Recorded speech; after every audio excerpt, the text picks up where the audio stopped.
अरे पापा यहाँ पे क्या कर रहे हैं? जाके पूछती हूँ। पापा क्या हुआ? आप सुबह से बहुत परेशान नजर आ रहे हैं। बेटा मैं क्या करूं, इंटरनेट बंद है। सुबह से परेशान हूं, इसीलिए खड़ा हूं। पापा इंटरनेट बंद है, आप सुबह से इतने परेशान खड़े हैं। हमारे घरों में कई दिनों से कुरान मजीद बंद पड़ा रहता है, उसके लिए तो हम परेशान नहीं होते। बेटा आपकी बात बिल्कुल ठीक है। आज का मुसलमान इस चीज़ पे गौर व फिक्र नहीं करता। हमें हर रोज़ कुरान पाक पढ़ना चाहिए। आओ बेटा मिलके कुरान पढ़ते हैं।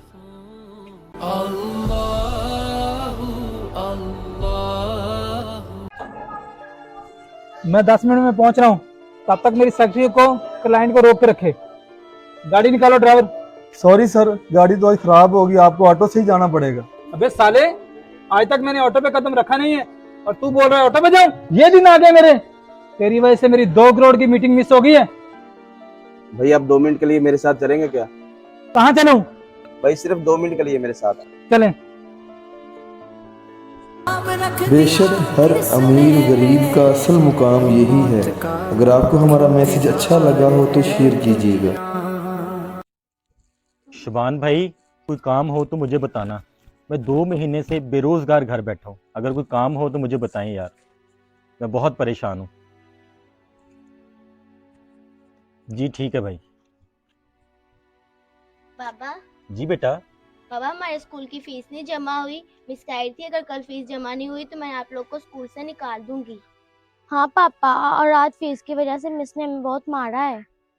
बेटा इस महीने मेरा कारोबार बिल्कुल सही नहीं चल रहा है। मैं आपकी फ़ीस कैसे अदा करूँ? तो पापा अब हम क्या करें? बेटा आप परेशान मत हो। अजान हो रही है, मैं नमाज पढ़ने जा रहा हूँ और आप लोग भी नमाज पढ़ो।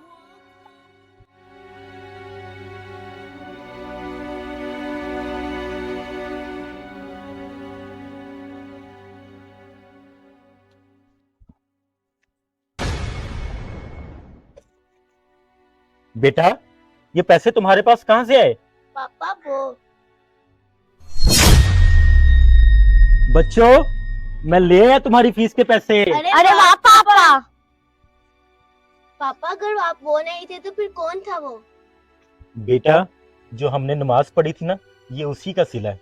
बेशक अल्लाह अपने बंदों को तनहा नहीं छोड़ता। अल्लाह पाक अपने बंदों को तन्हा नहीं छोड़ता। वीडियो अच्छी लगे तो शेयर लाजमी करना।